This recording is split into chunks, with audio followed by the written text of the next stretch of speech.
Bonjour tout le monde, c'est Yannick, ça y est, c'est ma rentrée. Après maintenant plusieurs semaines de vacances, ça va être ma première vidéo de rentrée. J'espère d'ailleurs que vous aussi, vos vacances se sont bien passées.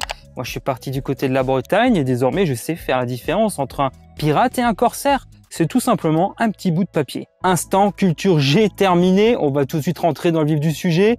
Aujourd'hui, je vais vous présenter une caméra qui se distingue de plusieurs manières. Déjà, elle est totalement autonome en énergie grâce à un panneau solaire et d'autre part, elle ne fonctionne qu'en 4G. On peut donc l'installer pratiquement où l'on veut à partir du moment où il y a bien sûr de la 4G et du soleil. Ce qui était particulièrement compliqué de mon côté cet été. Oui, il est resté au-dessus des nuages, j'ignore pourquoi. Allez, trêve de bavardage, moussaillon, on va tout de suite parler de la boîte et de ce qu'elle contient. La boîte est d'une bonne taille et donne un bel aperçu des fonctionnalités de cette caméra ainsi que certaines parties de sa fiche technique. À l'intérieur, en guise d'accessoire, le fabricant fournit un panneau solaire, un câble USB, des kits vis et supports de fixation pour l'ensemble, une notice, un câble USB supplémentaire qui fera office de rallonge d'une longueur de 2 mètres. Une pince à épiler est aussi de la partie, ça c'est bizarre, ainsi qu'une carte micro SD de 32 Go, chose très rare, une carte SIM. Je vais d'ailleurs revenir sur ce point un peu plus tard pour vous expliquer pourquoi. Le bébé est imposant, déjà à lui seul, mais en plus avec son panneau solaire qui l'accompagne, ça n'arrange pas vraiment les choses. C'est un élément à prendre en compte. J'ignore si d'autres coloris seront disponibles, mais le modèle que m'a envoyé la marque est blanc.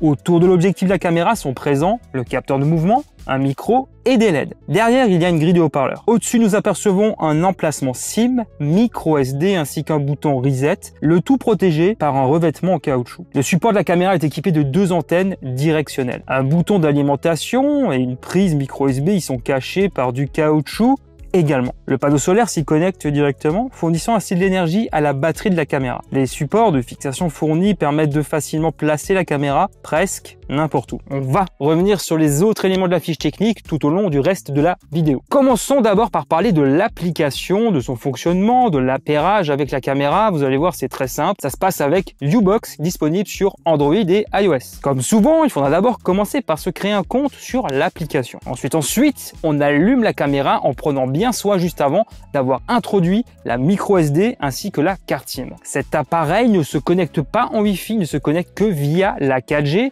et ne prend en charge que la carte SIM fournie dans l'emballage, mais également celle de Bouygues Telecom et de SFR selon la marque. Par défaut, la carte SIM fournie vous permettra d'avoir une enveloppe de data de 100 mégaoctets. Vous en conviendrez, c'est pas énorme. Il faudra donc soit recharger cette carte SIM via un site dédié. J'aurais tendance à le déconseiller parce que les offres y sont plus chères que celles proposées par Bouygues et SFR. On revient à l'application qui vous demandera d'attendre que le témoin lumineux près de l'objectif passe au bleu. Il faut ensuite scanner un QR code présent sur la caméra, le tour est joué, l'appairage est réalisé. La page d'accueil de l'application vous montre un aperçu. En haut à droite, il y a un menu pour activer ou désactiver les alertes push et juste à côté les paramètres. Pour partager la caméra ou accéder au service cloud pour stocker les vidéos, c'est un service payant, mais une période d'essai est tout de même proposée. Les prix vont de 1,99$ par mois à 39,99$ par an, selon la formule choisie. Le menu du bas donne accès aux vidéos stockées sur le cloud ou sur la micro SD. Enfin, le dernier menu, moi, donne accès entre autres à vos infos personnelles. On check le flux direct qui donne accès à un mode plein écran avec toutes les options que l'on retrouve habituellement sur d'autres applications. Faire tourner la caméra en horizontale et verticale est très aisé. Filmer ou prendre une photo, communiquer avec une personne située à proximité de la caméra est aussi possible. Bien entendu, puisque le son va ici dans les deux sens. L'application donne accès ici aussi aux enregistrements précédent. Dans les paramètres, il est possible de retourner l'image si besoin, notamment si on place la caméra sur un plafond par exemple. De mettre la caméra en mode intérieur ou extérieur, gérer la sensibilité de la détection. Il vaut mieux ne pas le mettre surélevé au risque d'avoir des alertes push au moindre petit insecte qui passerait devant la caméra. Car oui, on peut recevoir des alertes dès qu'un mouvement est détecté, mais la caméra est incapable de discerner si c'est un véhicule, une personne ou un animal, ce que proposent certaines caméras que j'ai pu tester précédemment. Ici, il est possible d'avoir une vision infrarouge ou alors une vision de nuit avec mini projecteur LED.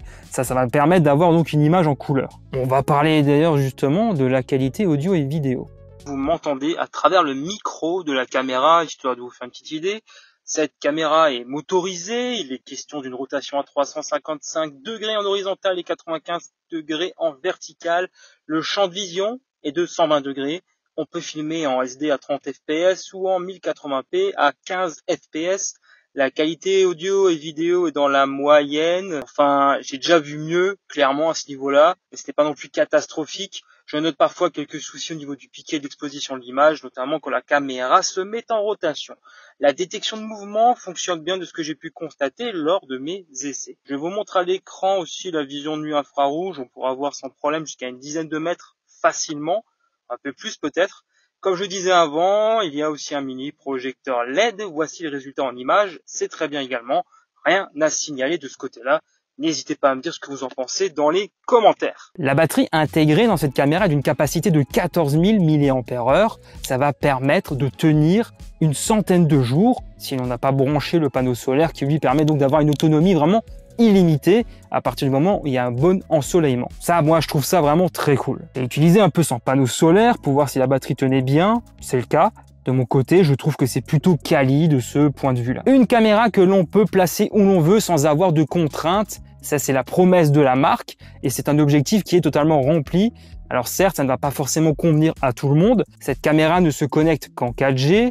Donc ça pourrait peut-être freiner certains acheteurs. Donc ça cible vraiment des personnes qui auraient peut-être des difficultés avec le Wi-Fi à l'extérieur ou tout simplement qui souhaitent placer cette caméra hors de portée de tout réseau Wi-Fi. Que ce soit aussi bien des particuliers que des professionnels. La petite chose moi que je regrette, c'est la traduction qui est perfectible au niveau de l'application.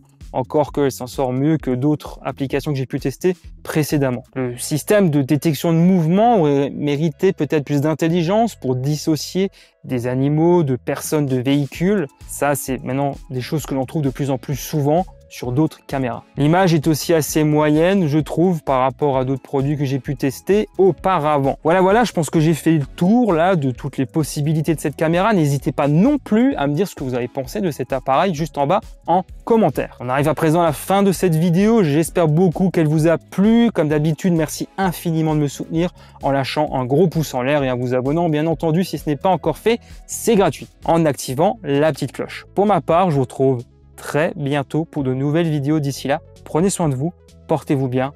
Ciao tout le monde.